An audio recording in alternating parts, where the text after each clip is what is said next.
Story appears ordinary till you see the core side of it. And what you're looking for is the story behind the news.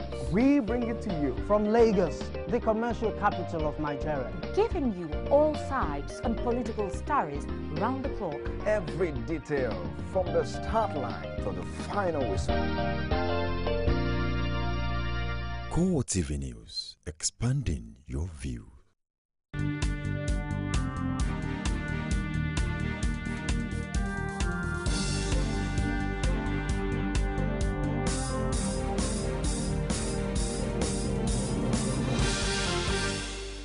Hello and welcome to CoreTV News on the hour with me, Savannah Izoku.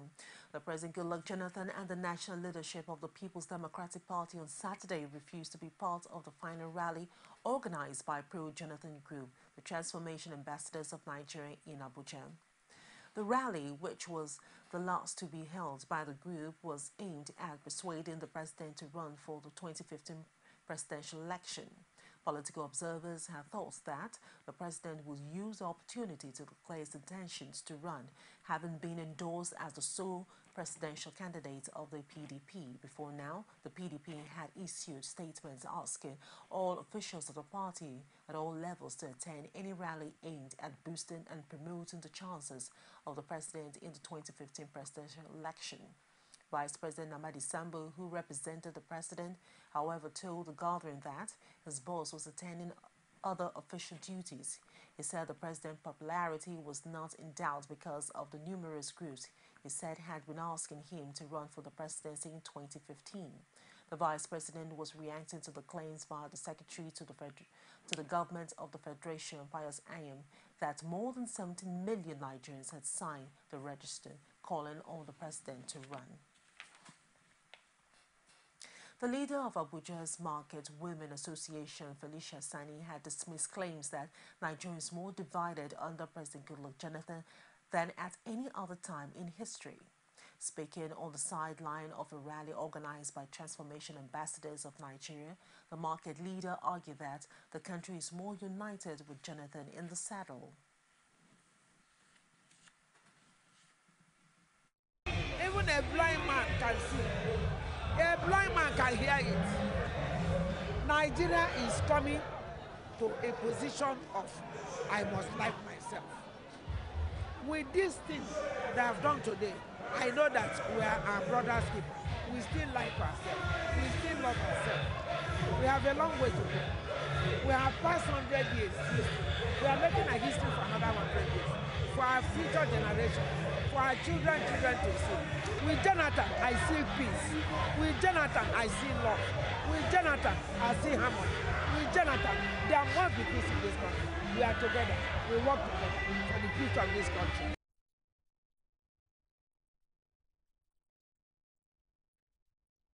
The former head of state and presidential aspirants of the All Progressive Congress, Muhammadu Buhari, said on Saturday in Kaduna State that another 4 years of the ruling People's Democratic Party will spell doom for the country. Buhari said he was personally concerned at what he called the deliberate plot by the ruling party to use religion and ethnicity to destroy the country. The APC presidential aspirant who spoke at the Northern APC Stakeholders Interactive meeting in Kaduna on Saturday insisted that the greatest problem facing Nigeria was not religion or tribal differences, but the deliberate plot by the ruling People's Democratic Party-led government using religion and ethnicity to polarize the country for selfish gains ahead of the 2015 general elections. Speaking further, Buhari lamented the militarization of the last governorship election in Ekiti and Osun State, where a large number of soldiers and other security operators were deployed for the election. He argued that the move showed that the ruling PDP was desperate to hold on to power, using every means at its disposal to achieve that. The success achieved by Governor Ayodele Fayose on his second journey into Ekiti Government House through what has become popularly known as stomach infrastructure may have become the benchmark for politicians seeking future political office. The latest to join the Fayose school of thought is the former Deputy Governor of the state, Abiodun Olujimi, who declares her senatorial ambition at Omo Ekiti in Ekiti East local government area. Rashid has more on this. The October 16th swearing-in of Fayoshe as the governor of Ekiti State has automatically confirmed the PDP the position of government in power, leaving the APC in the opposition.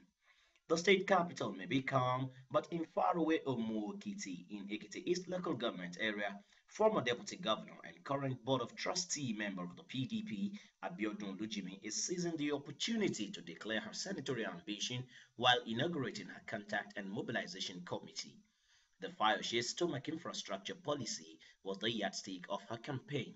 We'll mobilize development in agriculture, environment, youth development, in the economy, and in the general well-being, which we call stomach infrastructure. Olujimi, who served as Fayoshe's deputy governor during his first term, expresses confidence in winning the primaries and subsequently the general elections. My people believe in me. This senatorial district believes in me. I've done it before. They know me and they know that I will deliver. For the legal advisor of the Ekiti State PDP, Kolade Kolapo, the stability of Fayoshe's government will form the background to the next development in Ekiti State. Kolapo tells lawmakers in the state to queue behind the Fayoshe's administration. They go on recess for the next 1, 2, 3 months, they will come back one day. Now that the government of Ekiti State has changed, we have a PDP government in place now, I think the members of the House of Assembly should work together as a team to support the government so that the government can succeed. With the PDP now in power in Ekiti State, the jostle for relevance among ambitious party members will no longer be a child's play if the words of political observers are anything to go by. Rashid, CoreTV News, Omo Ekiti. Ahead 2015 general election, Women Arise, a non-governmental organization, has urged Nigerians to exercise their rights to vote wisely and choose candidates that will represent their interests in the best possible way. Oluwaseyi Adegoke was at the Goose Symposium in the Ikorodu area of Lagos. Her report is presented from our studio.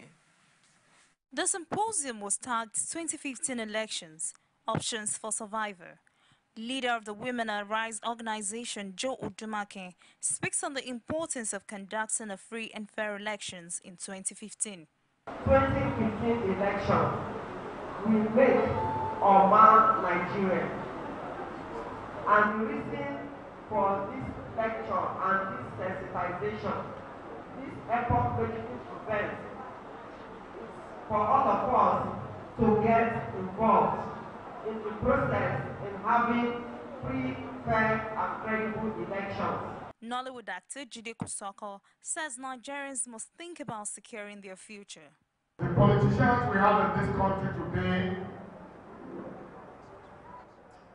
in fact, they are too desperate that you now continue to look at it from why they really want to come on board.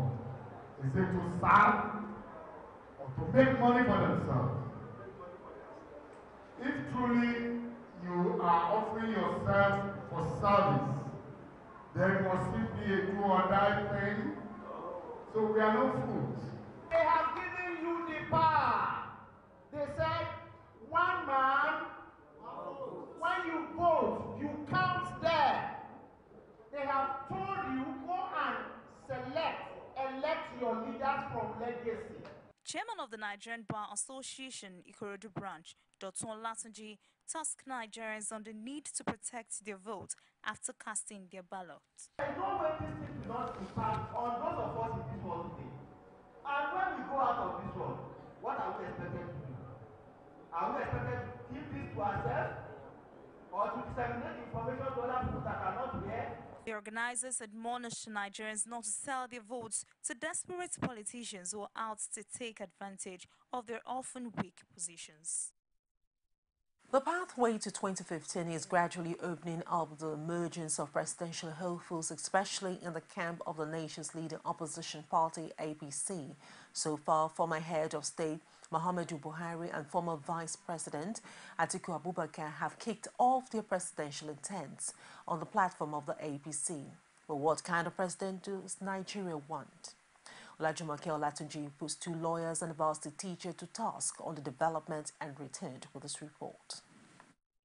At 54, an average woman is a grandmother who has seen it all and is at a vantage position to nurture younger women. Comparatively, many scholars have said that Nigeria is a toddler at 54. The country, arguably for this set of people, is yet to become a nation. Ethnic conflicts and civil unrest, characterized by loss of precious lives, still hallmark the polity. In spite of huge human and natural resources, Nigeria is still plagued by different challenges. By May 29 next year, Nigerians would have shot themselves on the foot if the person they're swearing as president did not have answers to these challenges and more. A president that is angry, sufficiently angry. And I hope people will understand me. Such a person must be so thoroughly embarrassed, so completely overwhelmed by the degree of decadence and the failing prospects of or chance of savaging this society, this country. He must be apprehensive that if nothing is done, we'll be pushed off the cliffs because we're already at the precipice. Currently, the names of 11 Nigerians have been mentioned in connection with the 2015 presidential election, built for February 14, 2015. Those said to be interested in being the chief occupants of Aso Rock include President Goodluck Jonathan of the People's Democratic Party, Atiku Abubakar of the All Progressives Congress, Muhammadu Buhari, Sam Ndazaya, Adams Oshiomhole, Musa Kokenso, Rochas Okorocha, Abdul-Jalil Tafawa Balewa, Aminu Tambuwa, and Sam Wanti of the Mega Progressives People's Party. We need a president who will be prepared to rock the boat. Unless they rock the boat in Nigeria, Nigeria may continue to wallow in this endless pit of indolence. This is a country with a huge capacity, to be a giant in Africa, like it was once referred to in the past. But because of this kind of lackluster, lukewarm, uninspiring leadership that we have had over the years, I'm not specific about Jonathan alone. I'm talking about Nigeria's leadership. The kind of president that we all need in 2015 is that man that can offer responsible and constructive leadership. A man or woman that has the courage of his own convictions, who is willing, ready, and able to tackle the monster of corruption. Of the lot, Buhari, Atiku, Oshiomhole, Ndazaya, Tafawa Balewa, and Wanti have declared their intentions to run. President Jonathan has been adopted by the PDP as its sole presidential candidate, a move that Tafawa Balewa has vowed to overturn at the party's presidential primaries.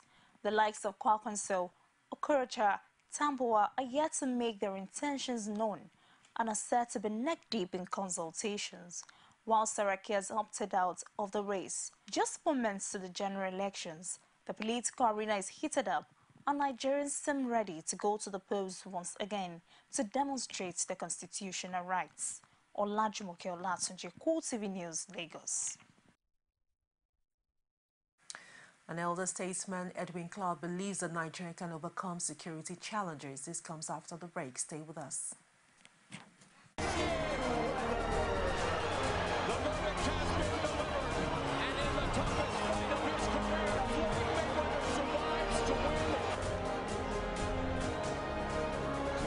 Der Torschütze zum zwischenzeitlichen 1:1. Semenike schickt Musa, da ist Ahmed Musa und da ist der Ausgleich.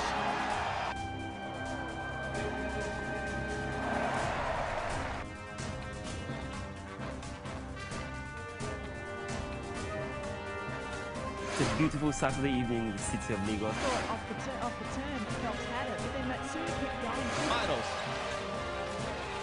5 to shoot. Leonard does.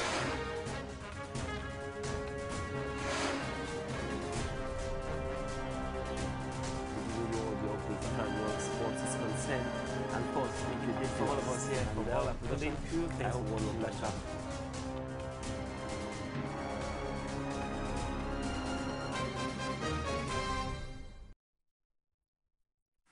Welcome back. Remember, you can reach us on our social media platform on Facebook, facebook.com/CoreTV News, on Twitter @CoreTV News NG, on our YouTube, youtube.com/CoreTV, little space, and then news. Elder statesman Edwin Clark is convinced that Nigeria, our country, can overcome its security challenges if all Nigerians shun partisanship. He also warned against playing politics with potentially divisive issues. Clark gave the advice while receiving the pro-Jonathan support group, the Dynamic Women International, who paid him a courtesy visit in Abuja. We have been together as a country for the past 100 years. And we have been governing ourselves for the past 54 years. Therefore, we are brothers and sisters. The problem of one section of this country is the problem of the whole country, isn't it? Yes. Therefore, what is happening today in Northeast is the problem of Nigeria, not only the problem of Northeastern people. So people should not play politics with it. Nigeria first before your politics. That's right. Without Nigeria, you cannot be a politician. Oh, yes. You cannot go to Ghana to be a politician. That's right. Always have regard for your country. Be loyal to your country. Be faithful to your country. I believe that this country called Nigeria is very well blessed. Let us not run it down.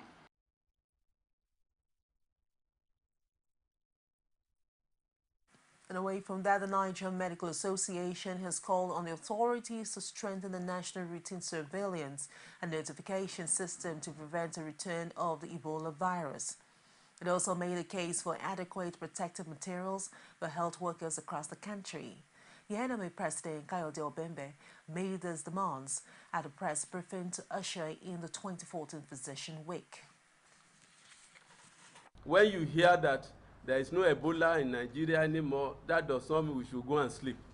All communities should make sure they organize themselves to what we call community Ebola surveillance units and make advanced preparations to use EVD isolation precautions. Now, what's the way forward? Strengthening of the national routine surveillance and notification system, which is what I was trying to mention. Revitalizing the health sector, infrastructural development, provision of basic amenities, conflict resolution and management, capacity building and reorientation of port health officials, capacity development of healthcare providers, case management and infection prevention control. I want to add at this juncture that Nigeria is one country now in the whole world that they could learn lessons of how Ebola could be curtailed and could be controlled.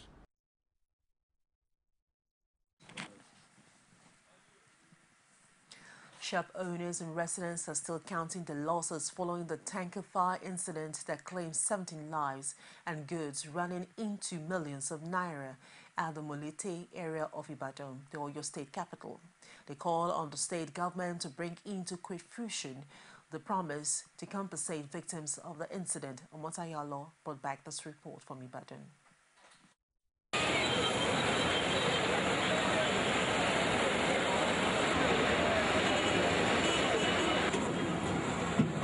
It was a tragic evening on Saturday, the 11th of October 2014, when a petrol tanker fell at Molete on the bridge, spilling its contents, which resulted in a fire that destroyed everything on sight.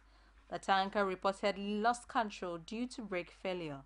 This burnt container store was to serve as a house of refuge for some of the victims who ran for their lives. Unfortunately, they did not live to tell their stories.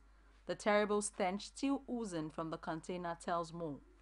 One of the market leaders in Molete, Iswat Oyinlola, who remains sad over the deadly incident, revealed that 17 people died, 47 shops, 13 cars, 13 buses, 3 motorcycles and 3 tricycles and 2 houses got burnt in the inferno.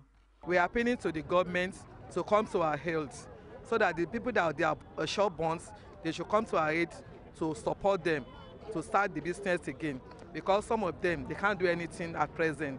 There's no money, there is nothing again. So we are appealing to the government to please come to our aid. Making a special plea to the government, the community head of Molete, Rashid Adigun, calls on the state government to hastily provide the relief materials promised to the affected persons. We are appealing to the government to help all these people. They have nothing. All their markets are burned.